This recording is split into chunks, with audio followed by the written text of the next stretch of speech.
ராகுல் காந்தி வாழ்த்து பார்த்தீங்களா? ரொம்ப சிம்பிளா இருந்த மாரி இருந்தது. டியர் பிரதர் ஸ்டாலின் இல்லையே, எங்க போச்சு? டியர் பிரதர காணோம். ஆமா. மறந்துட்டாரான்னு தெரியல. அதெல்லாம் எப்படி மறப்பாங்க? அதே மாரி இவரும் ரொம்ப விட்டேத்தியா விட்டேன். ஒரு பதிலு. பதிலு.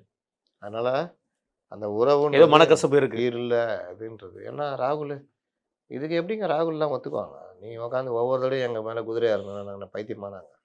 அதுவும் இந்த டைம்ல என்ன நிலைமை இருக்குன்னு தெரியும். மாற்று தாவேகா இருக்குன்னு தெரியும். தெரியும்.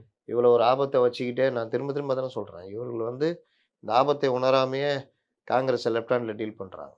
காங்கிரஸ் பிச்சுக்கிட்டு போயிடுச்சு. ஒன்ஸ் போயிடுச்சுன்னா நீங்க ஒண்ணுமே பண்ண முடியாது. 3வது பிளேஸ் தான். அப்புறம் 3வது பிளேஸ் வந்தா பிறகு கட்சிக்குள்ள என்ன சண்டை நடக்கும் தெரியும்ல? வேற லெவலு. அதிகார போட்டி. நெனச்சு பாருங்கண்ணே, அப்படி ஒரு வேள நடந்துச்சுன்னா, ஒரே கட்சியில முன்னாள் முதல்வர் 2 பேர் இருப்பாங்க. ஆமா.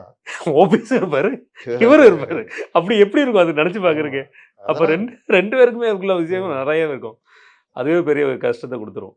அதனால அந்த ஒரு ஆபத்த உணரல இவங்க. நம்ம ஆளுங்க தானே செல்வ பெருந்தகைய கூட்டு வந்துருவாருன்னு நெனச்சுக்கிறாங்க. அதெல்லாம் செல்வ பெருந்தகைலாம் ஒண்ணுமே முடியாது. செல்வ பெருந்தகை கூட வந்த 4 பேருமே இதுக்கு எதிரான மனநிலை உள்ள ஆட்கள். அங்க டெல்லிலயும் அப்படிதான் இருக்காங்க.